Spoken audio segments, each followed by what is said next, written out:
Hello. I'm gonna be fully transparent in the fact that this is my third attempt filming this video. First book I read in November was The Lost Book of the White by Cassandra Clare and Wesley Chu.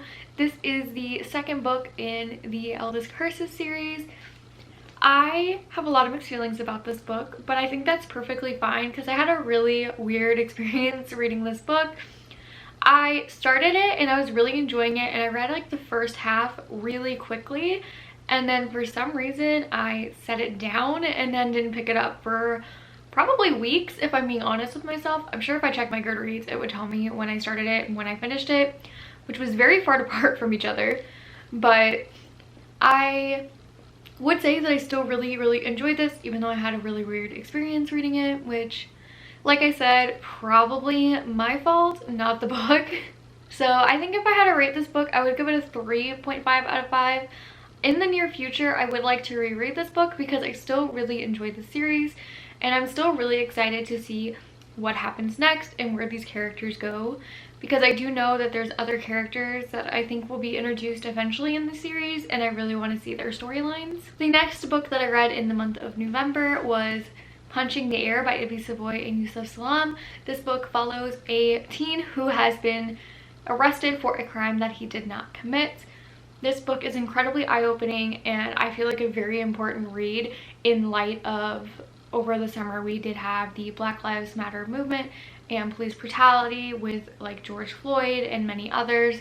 This book is a very important book that I feel like a lot of people could benefit through from reading. Also told in verse, so I feel like it's a very easy format to read, and it's just incredibly powerful, and it's just, I feel like this is a book that a lot of people need to read in order to understand things that are happening. This book that I read in the month of November was a poetry book, and that is Homebody by... This is my second cup of coffee today. I'm fine. You would think since I slept in until 9 o'clock that I would be well rested, but that is not the case, and I have a mild headache right now. And is this helping? Not really. The book that I read in the month of November was Homebody by Rupi Kaur. This is her latest poetry release, and I was really excited to read it because I did reread her first two books earlier this year, back in like January. That feels like an entirely different lifetime ago. This one I did really enjoy. Like, I felt very empowered by reading it, but I feel like it's one of those that you're gonna forget after you've read it.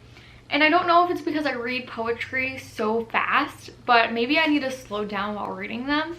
But I would say I really enjoyed it. Yeah, I don't have like very many strong feelings on this one. I feel like her first one I had a lot of strong feelings toward, and I really enjoyed it. But like this one, I don't know.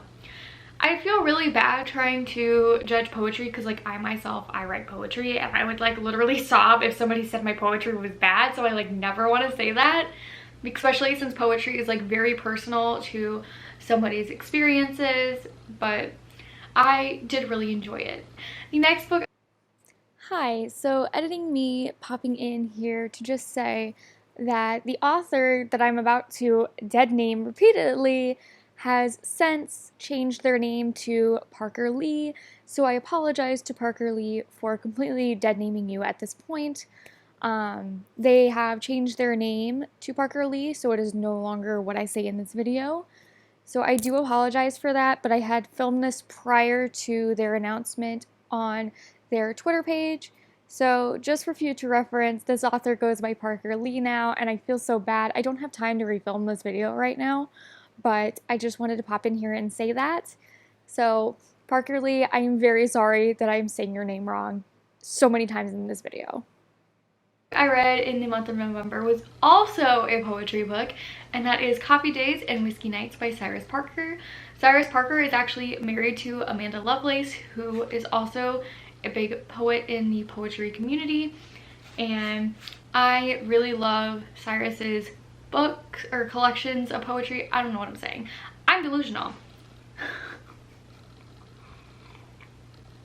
At what point do I just accept the fact that like this video is gonna be a mess and I'm a mess, and like nothing I'm saying is making any sense? But this one I really enjoyed. There was like this really cool format in it where like each alternating page was like white and then the other alternating page was black. So like we have the black page,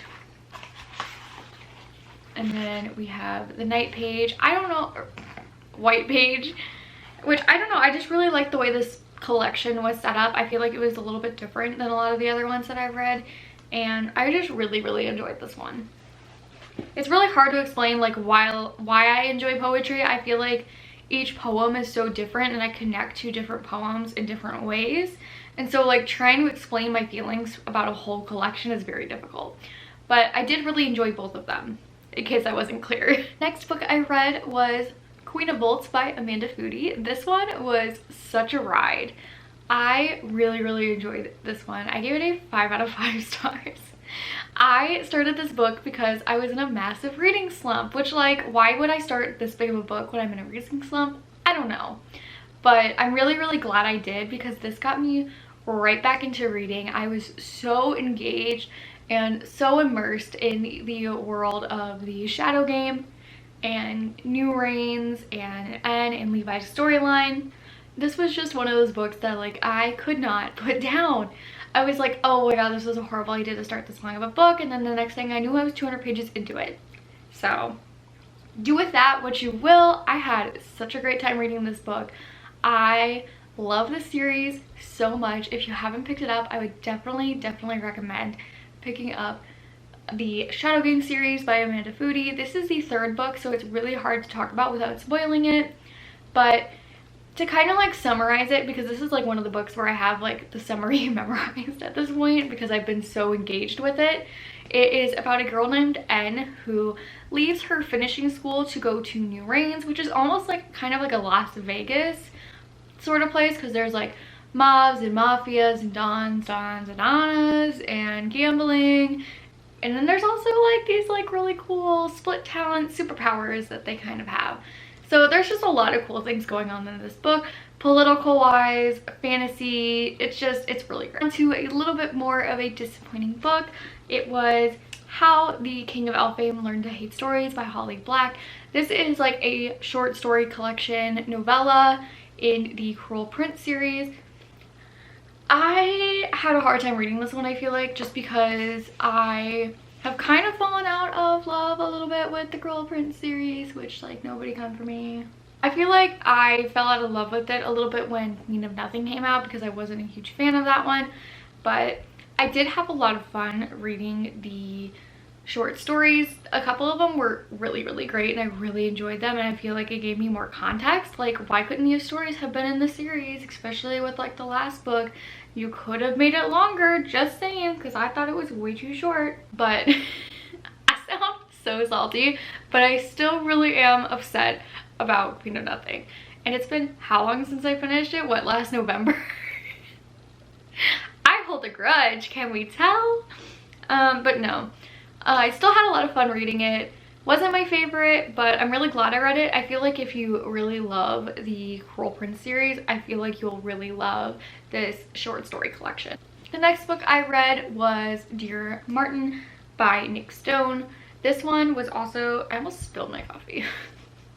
This one was also a part of my mission to read more books by Black authors and Black experiences. This book follows Justice, who is just trying to help his ex-girlfriend get home safely when he has a run-in with a cop who is overly violent towards him and just treats him like trash. And it's just one of the hardest things to read, because you know this thing or these things happen daily, and it's just incredibly upsetting to read. I loved this. Like, Nick Stone is now one of my favorite storytellers, authors, and I feel like she has such important stories to tell, especially with this one. This is just really great, and it kind of talks about like the repercussions of what happens after this encounter and how it affects Justice, not only physically but mentally. Like, I couldn't imagine dealing with almost like the PTSD he kind of has afterwards. Really great read. And lastly, I also read Dear Justice by Nick Stone, which is kind of like a companion to Dear Martin. This follows another character that Justice encounters during his own journey, and this one follows a teen named Quan who has been arrested and is currently awaiting trial for something that he may or may not have actually done. Were incredibly amazing and powerful. And if you haven't picked up actually any of the 3 books kind of about Black Lives Matter, I would definitely recommend picking them up. These 3 books have definitely changed me as a reader and wanting to change my reading taste and making sure I diversify my bookshelves. I feel like that's very important for everyone. Like, if you're not picking up books outside of your experiences, you really need to. I feel like by picking up these books, like not even just these 3, I read other ones throughout the year that have really expanded the way that I think and interact with other people. I would definitely recommend it. And I have picked up some other books recently. Oh no, my camera's gonna die. Probably because I've tried to film this video 3 times. Those are all the books that I read right before my camera dies.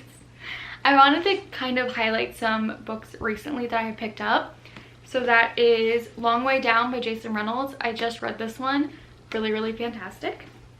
I also picked up Jackpot and Odd One Out, also by Nick Stone, which is what I was talking about on how much I really enjoyed Nick Stone's books. I also recently purchased You Should See Me in a Crown by Leah Johnson. Really excited to get this one. I've heard nothing but great things. And lastly, On the Come Up by Angie Thomas, which I can't believe I haven't read yet. Like, I love The Hate You Give, so like, why haven't I read this? I just wanted to highlight those really quick in case you were looking for more books by Black authors. The only one in the stack there that I have read is Long Way Down, which I will talk about hopefully if I follow through and make a December wrap up. But that is it for this video. I apologize for how chaotic it is. I have a very hard time formulating thoughts, so hope you guys enjoyed this video. Let me know your favorite book you read in November, and I will see you all again hopefully soon. Goodbye.